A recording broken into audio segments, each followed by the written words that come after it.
ముఖ్యమంత్రి గారు ఏడ చూడండి అప్పుల రాష్ట్రం అప్పుల రాష్ట్రం అప్పుల రాష్ట్రం అప్పుల రాష్ట్రం తప్పుల రాష్ట్రం అప్పుల రాష్ట్రం అప్పుల రాష్ట్రం తప్పుల రాష్ట్రం ఇదే చెప్పేవాటే ఎవడిస్తాడు పెట్టుబడి పెట్టడానికి ఎవడిస్తాడు 10 రూపాయలు నీకు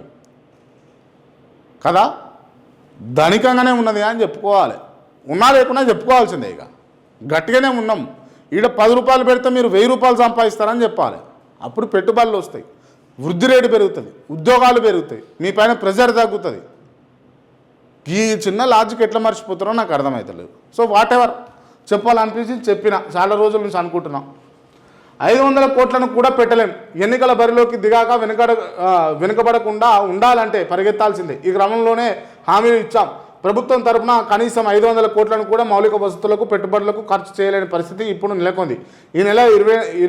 8న ఇండియా టుడే కాన్క్లేవ్లో రేవంత్ రెడ్డి మాట్లాడినటువంటి అంశాలు అంటే దాదాపు రేవంత్ రెడ్డి ఇచ్చినటువంటి ఇంటర్వ్యూలన్నీ కూడా కలెక్ట్ చేసి ఒక వ్యాసం రాశారు నమస్తే తెలంగాణలో ప్రధాన అంశంగా రాశారు సో దానికి సంబంధించినటువంటి అంశాలు అన్నటువంటి కూడా ఉద్యోగులకు జీతాలు ఇవ్వలేని పరిస్థితి తెలంగాణకు ఉందని తెలిసి చెప్పేసిండట ఆర్థిక సంక్షోభంలో చిక్కుకున్నటువంటి తెలంగాణ అని అనేసిండట ఎండిపోయినటువంటి పంటలకు కేర్ ఆఫ్గా తెలంగాణ ఉందని చెప్పేసిండట రైతుల ఆత్మహత్యలకు అడ్డగా తెలంగాణ ఉండిపోయిందని చెప్పేసిండట కంపెనీలు మళ్ళీపోతున్నటువంటి రాష్ట్రంగా తెలంగాణ అని చెప్పేసి కుంభకోణాలకు కేర్ ఆఫ్గా తెలంగాణ అని చెప్పేసి అభివృద్ధి ప్రాజెక్టులకు పడకేసినటువంటి తెలంగాణ అని చెప్పేసి గిన్ని ఉన్నాయి అన్నట్టు ఇప్పుడు సో అది రేవంత్ రెడ్డికి సంబంధించినటువంటి నమస్తే తెలంగాణలో రాసినటువంటి ఆ వార్త సరే ఎస్సీ వర్గీకరణ ఆమోదం ఆ వార్త చదువుకున్నాం మనం మేమే వాళ్ళ బట్టలు ఇప్పి కొడతామని చెప్పేసి ఇక్కడ మనం కొన్ని చూస్తూ ఉన్నాం అండ్ కొంతమంది నేను కూడా చూస్తూ ఉన్నాం సో ఏంది అన్నది చెప్తావు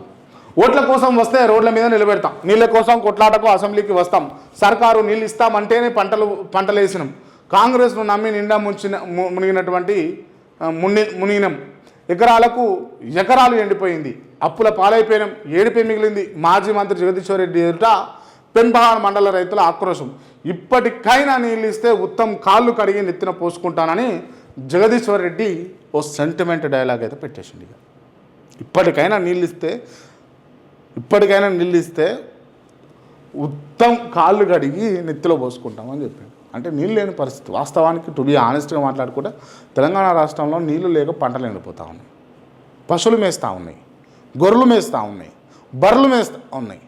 కాలబెట్టుకుంటున్నారు ఆ పంట చేనులో నిలబడి రైతులు రోధిస్తున్నారు దుఃఖిస్తున్నారు ఎద్దు ఏడ్చిన వ్యవసాయం రైతు ఏడ్చిన దేశం రైతు ఏడ్చిన రాష్ట్రం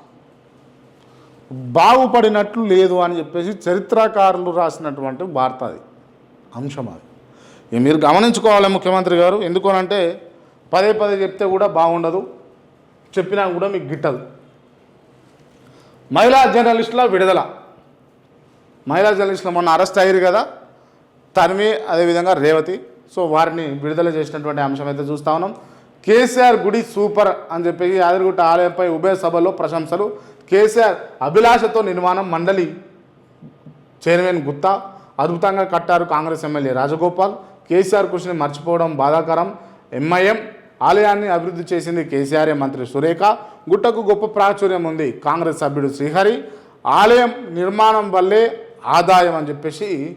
సిపిఐ కూనంనేని మాట్లాడినటువంటి అంశాలన్నీ కూడా నమస్తే తెలంగాణలో రాసుకొచ్చారు కొత్త పింఛన్లు ఇప్పట్లో లేవు చేతులు ఎత్తేసిన సీతక్క మంత్రుల హడావుడికి మోటార్ల పీఠముడి అని చెప్పేసి ఇంకో వార్త సో ఇది ఒకసారి చూద్దాం కొత్త పింఛన్లు ఇప్పట్లో లేవు చేతులు ఎత్తేసిన సీతక్క ఇది తమ్నైలు పెంచేందుకు ఇంకా 3 ఏళ్ళ సమయం ఉన్నది కొత్త పింఛన్ దరఖాస్తుల వెబ్సైట్ పనిచేస్తలేదు ఎందుకు పని చేయదు అరే నాయన